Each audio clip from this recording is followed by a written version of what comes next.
Ladies and gentlemen, you've reached Politomato. If you like to keep on top of important news stories without a lot of commentary, then you've landed in the perfect channel. Today we will be looking at both sides of a highest tension breakdown between Ben Shapiro and Megyn Kelly. First, let's watch a viral clip, the moment Ben Shapiro, who has acclaimed himself to be the conservative movement's self-appointed policeman, crosses a line and just goes a little too far.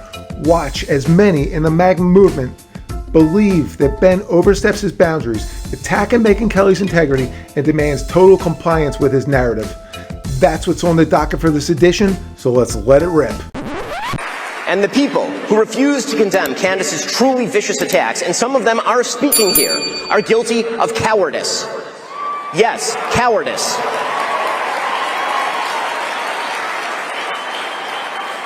The fact that they have said nothing while Candace has been vomiting all sorts of hideous and conspiratorial nonsense into the public square for years is just as cowardly. Second, because we owe you the truth, we owe you the duty to speak out of principle, not personal feeling. It should not matter whether we despise someone or whether we love someone. The question is what they say and what they do, and whether those things are morally decent or not. On a political level, do they foster freedom, justice, and prosperity? On a personal level, do they treat others as they would wish to be treated? Personal feeling is not a substitute for moral judgment. To take again the Candace Owens situation as an example, friendship with public figures who say or do evil things is not an excuse for silence on the matter. Politics is not the sisterhood of the traveling pants. Politics is about principle, and if you are willing to sacrifice basic truth and simple principle in favor of emotional solidarity, you have betrayed your fundamental duty to the American people.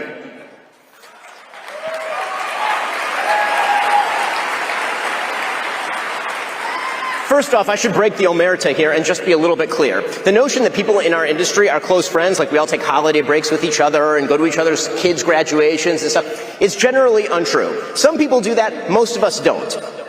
We see each other at conferences and we talk on the phone and all the rest. We're business colleagues.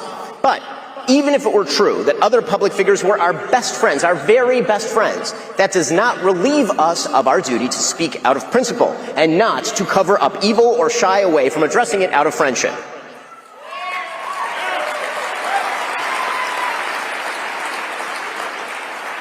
So no, Tucker Carlson, it is not an excuse to go silent on Candace's targeting of TPUSA.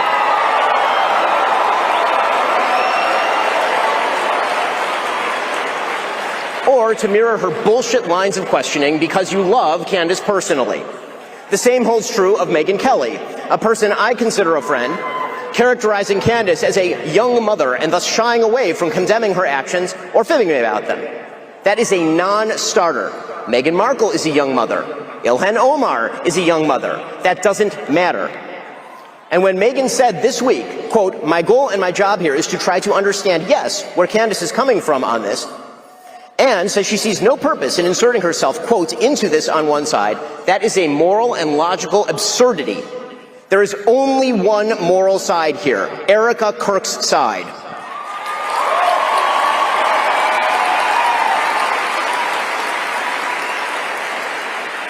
You know, the side of the widow with 2 children, whose husband was shot live on camera in front of all of us. Friendship with the person accusing TPUSA of a cover-up of Charlie's murder is no excuse for cowardice. Wow, that was tough to stomach. But the key takeaway here is clear. Ben Shapiro's attempt to enforce a litmus test on his peers has backfired. By attacking Megyn Kelly's courage and misrepresenting his relationship with Charlie Kirk, Shapiro has exposed his own isolation.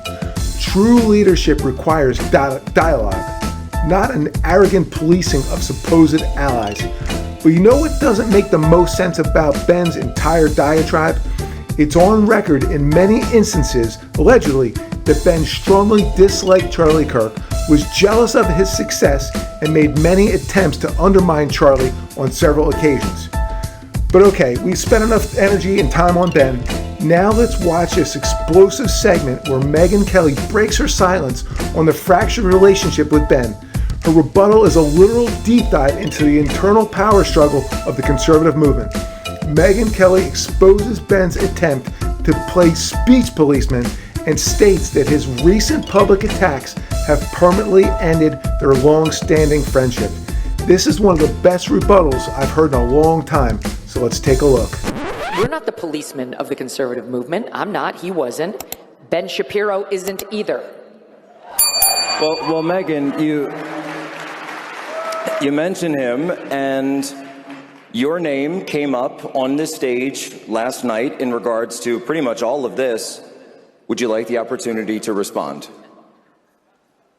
Well, I found it kind of funny that Ben thinks he has the power to decide who gets excommunicated from the conservative movement, which shows a willful blindness about his position in it.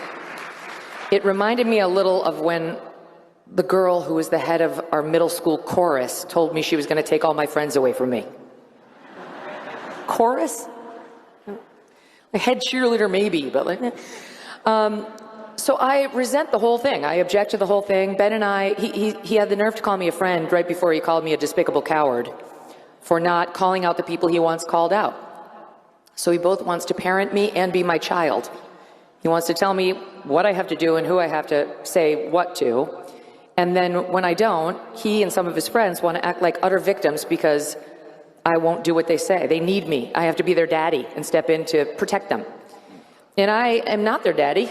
And I resent that he thinks he's in a position to decide who must say what to whom and when. Thank you.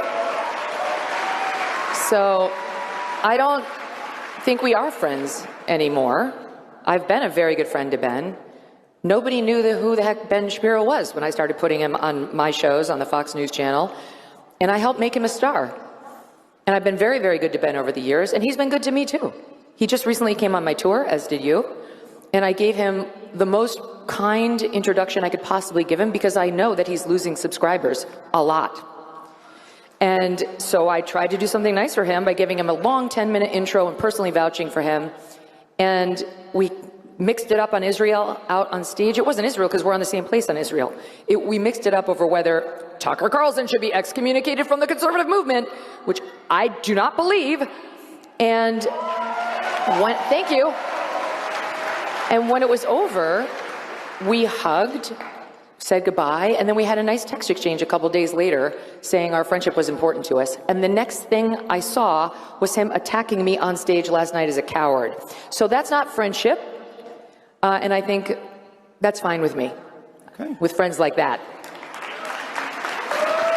There was also some response where it seemed like that call was being co-signed by the new head of CBS News, Barry Weiss, and I wanted to know if you wanted to respond to that as well. So it's a similar situation with Barry. None of this is about them calling me out for anything I've said or haven't said, or it's certainly not about Erica Kirk, as Ben tried to make it sound last night. It's about Israel.